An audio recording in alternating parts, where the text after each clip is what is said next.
독구평 5월 5일 저자 박연준 출판사 문학동네 발행 2020년 3월 10일 208쪽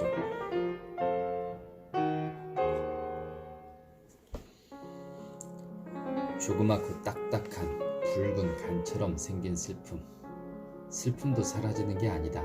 잠잠해지는 거다.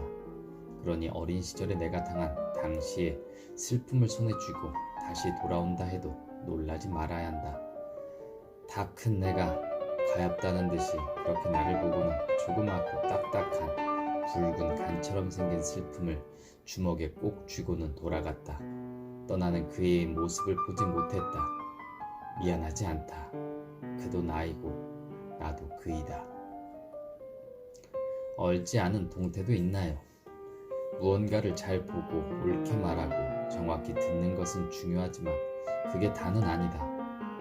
그보다 누구도 보지 못한 것을 알아보고 말을 오해 없이 전달하고 힘들다고 말하는 자의 소리를 향해 귀를 여는 게 더 중요하다. 옷, 내가 머무는 작은 공간. 20대 땐 거울 앞에서 나를 보지 않았다.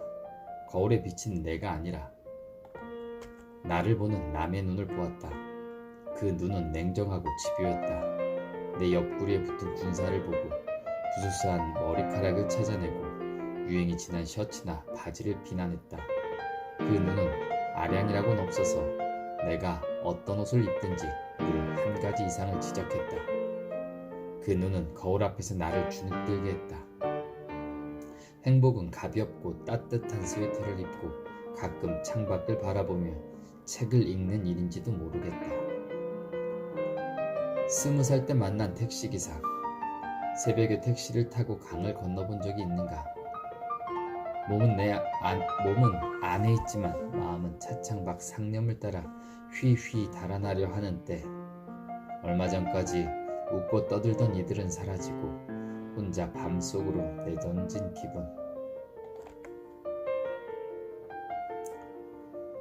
시 창작 수업에서 우리가 나누는 말들. 가르치는 입장이라는 게 말이 된다면 가르치는 입장에서 가장 두근거리고 두렵게 만드는 사람은 미쳐있는 자다. 맹추라는 말. 이런 건 고장나기 십상이야. 이 옷은 개 혓바닥처럼 얇아서 영 못쓰겠네. 때꾼한 게 좀 피곤해 보이네요. 아유, 거기 숭하잖아. 그리고 경을 칠놈. 하루치 봄. 미처 깨닫지 못한 내 모습, 나만 모르는 나. 그런 건 항상 남이 깨우쳐준다. 모든 나무가 지구라는 둥근 관역을 향해 날아든 신의 화살이었다 해도 이 구절에서 진심으로 놀란다. 어떻게 이런 생각을. 감탄하기 위해 읽는 것이 시다. 창밖을 보니 미세먼지를 뒤집어 쓴 신의 화살들이 비스듬히 서있다. 지구가 한 덩이 사과라면 저 나무는 신의 화살이고 나는 소풍을 가지 못해 시무룩한 얼굴로 시를 읽고 있는 미세먼지다. 그렇다. 지구 입장에선 나도 미세먼지다. 호락호락하지 않은 발전. 운동은 수련이다. 어제보다 조금 나아지기 위해 매일 같은 동작을 반복하는 것. 그런 게 좋다. 이제 그런 것만 믿는다. 호락호락하지 않은 발전. 진딧물은 어디에서 오는가? 도처의 스승이로군. 나쁘다고 모조리 도려낼 수야 없다. 그런 마음을 먹은 내가 오만한 거지. 어쩌면 진딧물의 입장에선 나야말로 양심도 없는 인간일지 모르겠다. 좀 살아보겠다고 잎에 붙었는데 고래고래 소리지르며 박멸을 부르짖었으니 나는 진딧물계의 히틀러가 아닌가. 바이러스가 어떻게 오는지, 나쁜 날씨가 어디서 오는지, 나쁜 인간이 세상에 돋아나는지 누가 알겠는가. 아무튼 계속 주시할 거다. 진딧물, 우리 명작 씨를 괴롭히면 못 쓴다고. 작은 그릇. 인파에 섞여 길을 걸을 수 있다는 사실이 왠지 좋았다. 익명으로 흔들흔들 걸을 수 있는 이 평범함이 기뻤다. 갑질로 유명해진 두 자매 덕분이다. 돈이 많아도 큰 집에 살아도 부와 명성을 가진다 해도 그게 다 무슨 소용이란 말인가. 단언컨대 행복은 가진 것에 비례하지 않는다. 시인 김수영의 말처럼 모래에게 물어볼 일이다. 모래야, 나는 얼만큼 작으냐. 문득 이 낯선 도시에 혼자 있는 스스로가 마음에 들었다. 당신과 싸운 후 차곡차곡 빨래를 개듯 할 일을 하고 감정에 휘말려 몸에 행패 부리지 않고 짐을 싸 여행을 떠나온 게 마음에 들었다. 기차역 서점에서 산 김영하의 여행의 이유를 반 넘게 읽었는데 좋았다. 그조차 마음에 들었다. 카페에서 로망스 듣기. 얼마 뒤 아버지는 내게 세고비아 통기타를 사줬다.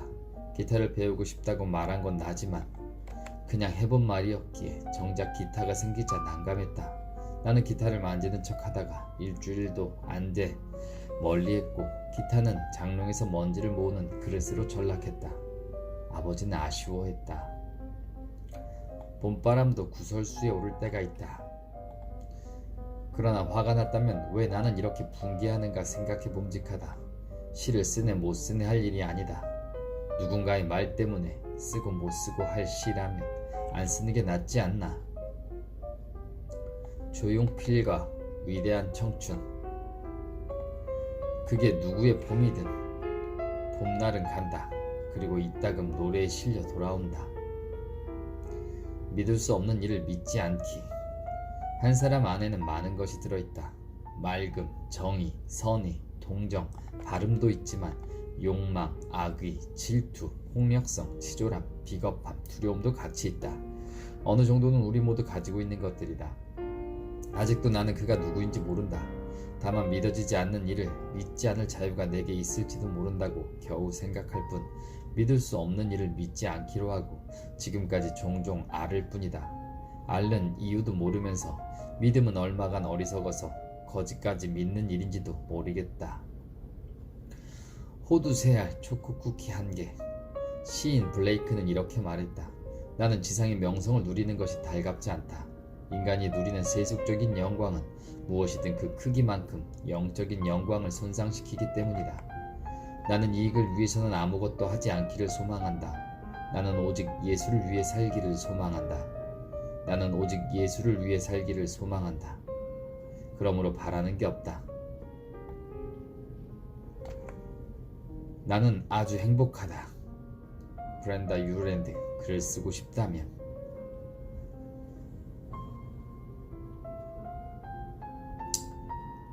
결국 행복은 바라는 게 없는 상태다. 소소한 창작에 몰두하거나 고요한 내면을 돌보기 위해 시선을 자기 내부로 돌리는 일이다. 우리는 작은 행복을 잊고 살다. 일상이 비틀어질 때야 비로소 진짜 행복을 생각해보는지도 모른다. 평생 큰 행복을 찾아 헤매는지도 모른다. 그런 건 없다. 큰 행복이란 것. 행복에게 덩치가 있다면 분명 아주 작을 것이다. 눈 밝은 사람만 찾을 수 있을 만큼. 목숨 걸고 구경하지 않을 자유.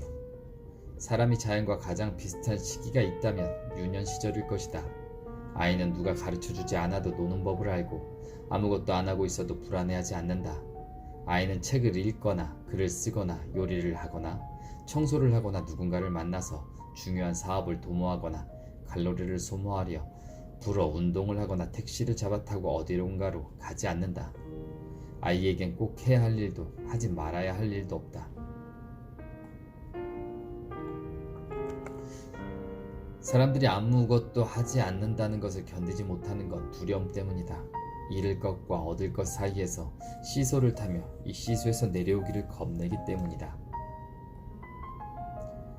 아는 것 말고 알아주는 것. 사람을 진짜 움직이는 건 조리 있는 주장, 지상 명제를 증명하는 논증이 아닐지 모른다.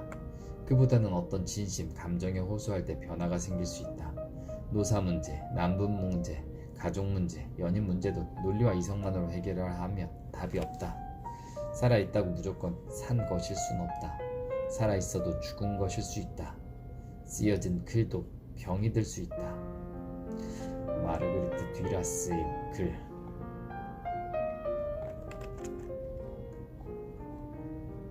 당신의 귀를 믿어요. 연민은 감정이입의 유일한 입구다. 한때 우리 모두 가지고 있었으나 점차 사용하지 않아 야위어가는 감정. 밤에 용서라는 말을 들었다. 한때 나는 신은 질투의 신이라서 오직 자신만을 사랑하라고 명하는 존재라는 말이 거슬렸다. 자꾸 삐딱해졌다. 신이 있어 이 세계와 미천한 우리를 만들었다면, 크고 작은 우리 죄를 미리 알았더라면, 그러니까 당신이 모든 것을 아우르는 전지전능한 신이라면 나를 사랑하라고 말하고 싶었다. 나를 사랑하라. 내가 아니라 당신이 나를 사랑하라. 나를 한없이 불쌍히 여기고 제발 조건 없이 사랑하라. 나를 위해 울고 나를 위해 기도하라. 나를 믿으라. 내가 누구인지 나보다 더 잘 아는 당신이 믿으라. 당신도 밤의 중심에서 외로이 용서라는 말을 들으라. 하하하, 오해입니다. 밖에서 보면 오해하기 좋은 일에 대해 방랑하는 자는 따뜻한 불빛 아래 사는 정주자가 좋아 보이고, 정주자는 방랑자의 분방한 생활이 좋아 보인다. 회사원은 시간을 자유롭게 쓰는 프리랜서가 좋아 보이고, 프리랜서는 정기적으로 월급을 받는 회사원이 좋아 보인다. 남자는 남자가, 여자는 남자가, 아이는 어른이, 어른은 아이가 좋아 보인다. 사장은 직원이, 직원은 사장이 좋아 보인다. 도시생활자는 전원생활이, 전원생활자는 도시생활이 좋아 보인다. 종일 소파에 파묻혀 일어나지 못하는 당신은 몸이 좋지 않은 게 아니라 마음이 좋지 않았던 게 아닐까. 웃고 웃고 또 웃네. 웃음이 터졌는데 한번 터지면 꿰매기 어려운 게 웃음이다. 일찍이 웃는 자의 우월감에 대해 알아본 보들레르는 웃음은 악마적이며 그리하여 그것은 매우 인간적이라고 말했다. 살 수 없는 것들의 목록. 실력은 돈으로 살 수 없다. 작가의 글솜씨나 화가의 그림 실력, 수영 선수의 수영 실력, 발끝으로 도약하는 발레리나의 춤 동작, 피아니스트의 유려한 연주, 누군가 오랜 시간을 들여 연마한 기술, 자기 인생을 걸어 쌓아온 전문성은 돈으로 가질 수 없다. 좋은 날씨, 마음의 평화, 우아한 태도 역시 돈으로 살 수 없다. 늙지 않는 생각, 다정한 마음, 자신을 사랑하는 마음은 돈으로 살 수 없다. 내가 사랑하는 사람이 동시에 나를 사랑하는 일, 가족의 신뢰, 친구들의 우정은 어디에서도 살 수 없다. 찬란하고 소소한 취미 인생. 인생에 반짝이는 것이 있다면 그건 취미란 이 무엇으로 채워져 있느냐에 달려있을 것이다.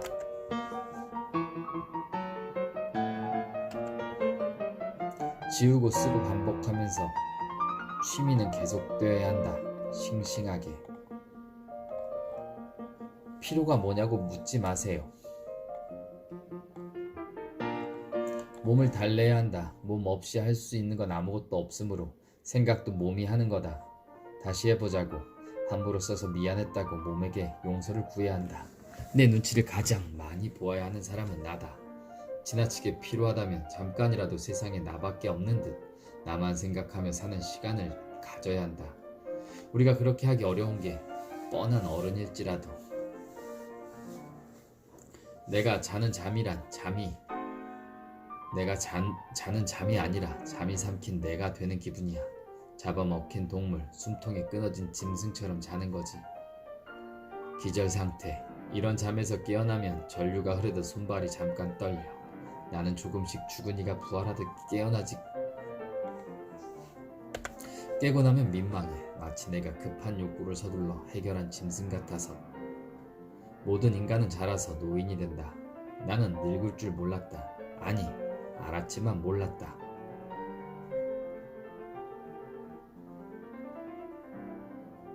대부분의 사람들이 죽을 것을 알지만 엄살쟁이를 위한 변명. 다자이 오사무가 쓴 청춘의 창란. 이 책에서 그가 여러 사람에게 붙인 편지글로 이루어져 있다. 그는 누군가에게 끊임없이 편지를 썼다.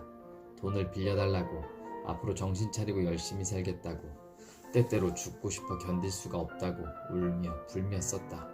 6월 중 많은 사람들이 있는 곳에서 소리를 내어 운 적이 2번이라고 고백하는 글을 읽으면 눈물이 날 것도 같고 웃음이 날 것 같기도 하다. 우리의 슬픔을 비웃는 사람은 죽여버리겠네. 비장하게 말하는 그는 진정한 엄살의 황제, 슬픔의 왕이다. 가끔 그의 엄살에 기가 질리기도 하지만 그 엄살이 밉지 않다. 징징거리다 저무는 인생도 있는 법이다. 죄가 깊은 자는 사랑도 깊다. 청춘의 장난 중에서 보통과 특별 사이. 당신이 인생에서 기대하는 것은 보통인가 특별인가? 이런 프레임에 갇히면 곤란하다. 세상엔 절대 보통도 절대 특별도 없다.